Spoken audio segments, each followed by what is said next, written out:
And welcome to another edition of the Nerdy Agent Podcast. I'm your host, Luke Pedersen, alongside my brothers and fellow nerds, Josh and AJ, in our new office space that's very unfinished in the basement currently.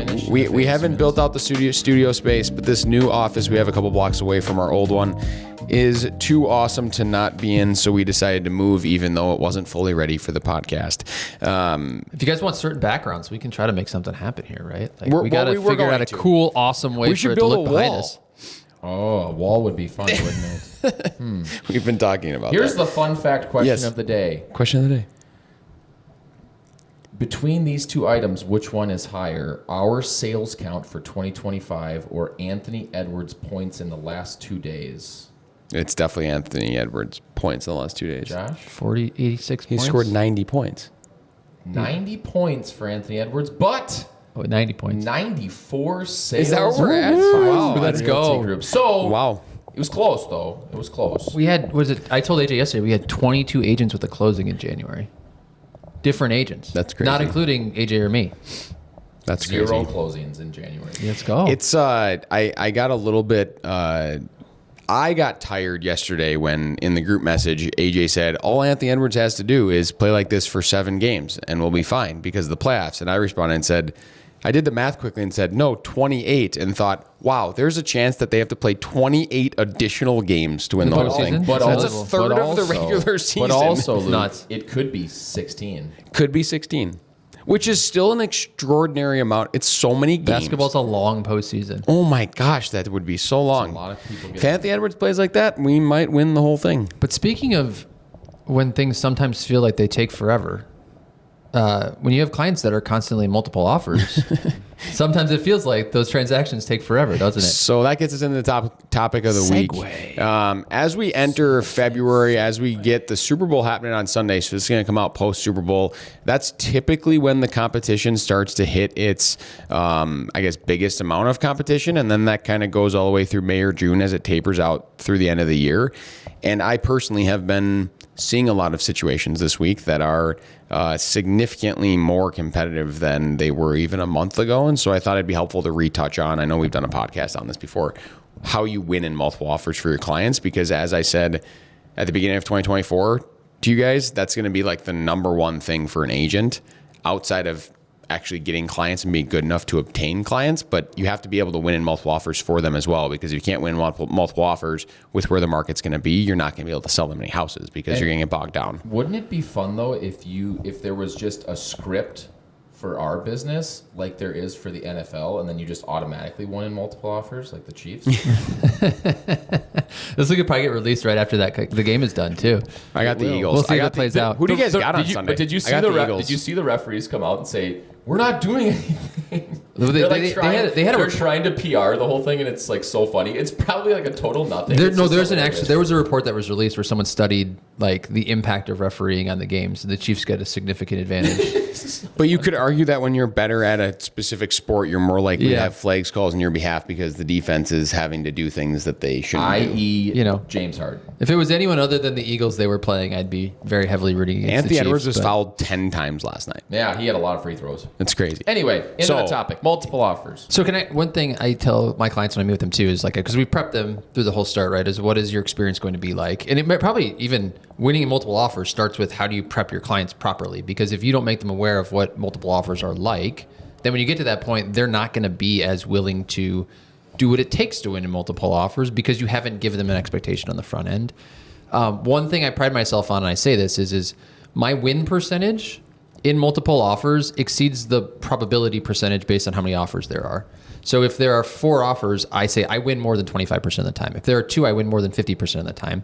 And my goal is to always be willing or able to gather information to help you win at a higher clip, so long as you feel good about the decisions that you're making through the process. So I don't want you to win and have me call you and go, oh shoot, what did I do?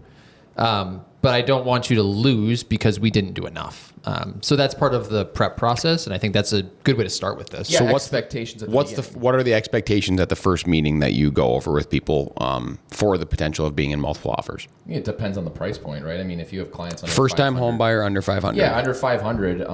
Looking in South Minneapolis. Hey, our team sells a lot of homes to first-time home buyers. We collaborate a lot on this, and we're seeing that a ton of houses in this price point in this area are experiencing multiple offer situations. So I just want you to have the expectation that the reason that I'm pushing you on pace in certain things when it comes to pre-approval or to getting showings booked early in the active period is not to like put pressure on you. It's really just to make you aware of the situation in the market that we're dealing with and the fact that a lot of these homes are going to have multiple interested parties. Yeah, there are three key things that a seller is likely looking at when they're reviewing offers and determining which one they want to go with. There's the price, which is going to first and foremost be the most important thing. And then there's the terms that come into play that impact the likeliness for that price to actually happen. So there's the financing component with the appraisal, et cetera, and whether or not you have a good down payment and what type of loan you are. And then there's the inspection. So how aggressive are you going to be on your inspection, whether or not you're doing certain things in terms of language that minimizes the risk on their side when you're having an inspection. And I walk them through all those key clauses, and we can maybe get into those clauses at some point here in terms of how I would handle that. And then I tell them my role through the process is to play detective, right? Like I'm going to call that listing agent. I'm going to talk to that listing agent. I'm going to ask questions in a way where I can gather information about how many offers there are. If those offers are kind of crazy, are there certain things through that process? Like I had a client that was under contract or that offered and another offer came in. And through the conversations I was having with that agent, found out that the other offer was a no inspection offer. My client didn't want to do a no inspection. We ultimately lost, but I was able to at least tell my client the other offer is a no inspection offer. That's likely going to impact how our offer is perceived in comparison. I'm not going to advise you to do no inspection, but do know that that will probably impact the probability that we're going to win or not. It's a lot to unpack there. So the first thing I want to go over, we'll get back to the clauses. What are the questions you ask when you call an agent? So they have multiple offers. You already know this. They've set a deadline. You show the house you want to offer. You call the agent. How's the conversation going? Where do we got to come in to make this happen? My client really wants the house. What a beautiful house. It's listed perfectly. I love the photos. Yeah. Like it flows so nice. They took such great care of it. My client really, really loves it. Can you tell me a little bit more about like how many showings you've had, any interest, any offers in hand right now? Do you have a deadline? So if they have a deadline and they have offers though. I'm going to straight up ask, where do we got to come in to be in the mix? Like where does my client need to be to win this house? And then I say nothing else. You just sit there and make them think about how they're going to respond to that. 50 to 75% of the time, the agent is going to spew something out they probably shouldn't have. And they're going to talk about where the offers actually are at. And now you're at an advantage against all the other all the agents because the agents didn't call and ask those very specific pointed questions. And I always appreciate it when I do it myself. Where do you have to come in? Let me give you one follow-up because AJ's question, if you have the right agent, they'll just tell you everything you need to know. And then you really don't need to have to ask many more questions because they're going to basically tell you your answers and you're going to have that role of detective played to be able to go to your client and say, here's what we need to do. If they're an agent that's like, I don't really share, I'm not going to say much, blah, blah, blah, blah, blah, I would usually come back to that with the conversation of totally understood, like I respect my client's privacy too, and I don't want to overshare information that they don't want me sharing.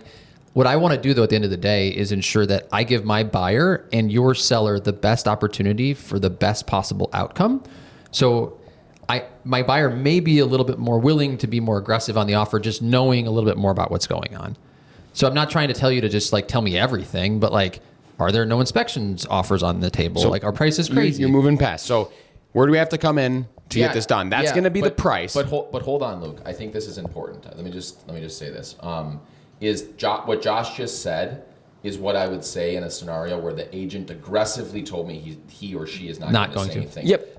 There are other ones that you'll ask that question and they'll kind of fumble around just a little bit and then go, like I really shouldn't. Like, and then what you say is 420 going to get it done? Yeah. And then they're like, well, how about 425? Or is it 415? Just throw numbers out at them. Yep. Eventually they probably will say something. And if you know how to hear like the inflection in someone's voice, you'll know what the right question is to ask in which scenario, right? And so that's just the price one. So that's price. So you said, where do we got to come in? They say, if you're in the high 420s, you should have a pretty good chance. What do you say after that? Sounds good. I'll make sure to pass that on to my client. I bet you got some no inspection offers on this one, huh? Yes. We have 5 offers and a couple of them waived it. Oh, fantastic. Okay. Well, I'll make sure my buyer knows that. Are you familiar with the material defect clause on an inspection? Go through that conversation, whatever, right? here, just to be heads up with you, my buyer's 5% down. Like, is that going to screw us out of getting this deal? Like, is there a situation where, you've got a big appraisal gap already or a cash offer? Like, how much is that weighing into what your seller's deciding to do? So you're just unpacking what they want as you go. And you said there's 3 things, Josh. Those are the 3. Price, inspection, appraisal, financing cash. / appraisal. Yep. And you just go down the gamut of it. And maybe they say, even where we're at, we think we priced it on the low end of the range. We're not even worried about an appraisal. It's like, okay, well, then you can at least tell your client that. Now, that maybe will be a winning factor either way. Or you should know that on the front end of being like, it's probably like the appraisal is not really concerned in my eyes based on where you guys priced it compared to the market, right? Telling the seller's That's agent a good, that. especially if your buyer can't do an appraisal guarantee. Yep. Or like, hey, yeah, I bet if you can do an appraisal guarantee, maybe you add in, yeah, I bet the appraisal guarantees are going to be pretty important. Like if you're already planning on adding one, just putting it in their head is a really good piece there. And it's the same thing as like on the inspection thing, like the question I just asked. Not worried at all about that. Right. And if like what Josh said, it's like, well, they really took great care of that house. I bet you got some no inspection offers, huh? Mm-hmm.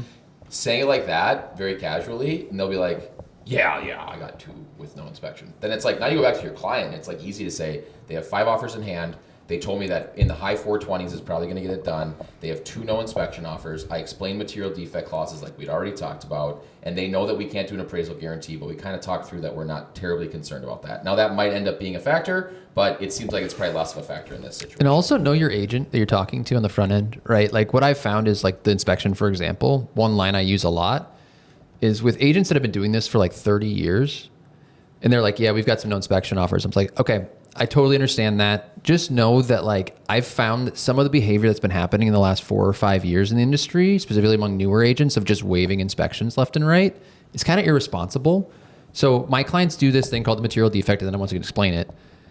We're not worried about the inspection, but I want to make sure I'm doing all the right things for my client to properly represent them, because I want to make sure that I'm not putting them in a situation or that they are getting a list of all the things that they have to do during the first year. We're not going to be a problem during inspection, just so you know that. But that's the reason why I go that route. And a lot of those guys go, yeah, I kind of hate all this no inspection. The older agents especially The buddy thing. I mean, I've trained and talked about that for 10 years now. It's like I realized in real estate the negotiations are funny because it's not me and Luke. It's Luke's agent talking to Luke, then talking to my agent, then talking to me, and it's this game of telephone back and forth. Yep. And you kind of sit in the middle and you try to become friends with the person. And we even talk about this. You should be in front of that listing agent so much that they feel really bad when they have to let you know that you lost. Like that's the threshold, I think, for knowing that you did all you communication. Could to get the house. Yes. The other important piece there that I think you guys are touching on, I think there's a lot of agents out there that potentially are going, well, my buyers, don't have what it takes, right? There's 6 offers. We can't do an appraisal guarantee. We're not going to waive the inspection. So it's just not even, we're not going to go above the list price. It's not even worth it. And I just want you to know that it is definitely worth it to call the agent and make sure you understand and have them tell you that we have a waived inspection, that we have appraisal guarantee, that we're way over list price. Because then you can just call your buyers and say, hey, I know we submit this offer, but like I told you initially, is I'm going to tell you what it takes to win, even on a house that you're not going to do what it takes to win because maybe you don't like that house that much. Maybe we can't compete. And your buyer's going to go, oh, it's nice to know that I don't have to wait the next 10 hours to hear that I lost. Like, I just know I'm probably going to lose. Well, and you can still then submit the offer. Don't need to worry about it. You can still submit it. The more that you, once again, create the expectations up front for your buyer, and these are like 2 different conversations. It's kind of fun. You create the expectations up front for your buyers of what it's going to be like, and then you reinforce the realities of what the market is like with them, the better they're going to be in terms of internally prepared to make the right offer to win the house. Mm-hmm. So your job is, we've talked a lot about, here's how you actually approach finding the right information so that you can inform your buyer, here's what you have to do to win, right? Like I tell people, I'm going to tell you what it's like, what offer gives you what percentage chance of winning. So I got a client offer yesterday, and I was like, guys, you probably have a 5% chance of having this offer accepted. That's fine. I'm still going to write it. I'm happy to do that, but I want to give you the expectation. And it's then going to make it so much easier when you call them and say we lost. Yeah. Versus like, yeah, it's a great offer. We're gonna have it, and then they lose, and it's like, what do you mean we lost? When they was a good offer. they learn that they can trust you. So the next time you say, okay, here's what it would take to win, they're going to be more likely to make that decision because they're going to know that you understand what's going on. You're reinforcing your value. One other thing I do, and I've told our team this, every Tuesday I do a recap of any showings that I had the prior week for all of my buyers and say, here's what happened with every house that we saw. So like we saw these 6 houses, this one's still active, this house sold, went straight to pending, so this one had no inspection. This one says it had multiple offers. Once again, you're recreating an understanding of expectations in the marketplace. They might have seen a house and be like, this house sucks at this price. And I'm like, oh, it went straight to pending. Okay, the market's more competitive than I thought. Maybe I need to adjust my expectations, or I need to be a little more aggressive when I find one I really do like. So you're just constantly helping provide information that's allowing them to feel informed enough to make wise decisions versus just like, I don't know, do you like it? Should we just make an offer in? Should I just email it over to the other agent? Like, you're never going to get them to a point where they're going to have success in those scenarios. The only other piece that I have on this, and I do think it's just different opinions for different people. And if it's super late at night, you don't have to, but I did make it a point in 2024 that when I lost, I called my buyers and told them why and what I had heard about it, versus just sending a text message, because I felt like they deserve some sort of a phone call. That's a fair point. Anything else from you guys? Yeah. No, That's all we have this week on the Nerdy Agent Podcast. Hopefully this audio is not too echoey. We'll work on that moving forward. Bye-bye.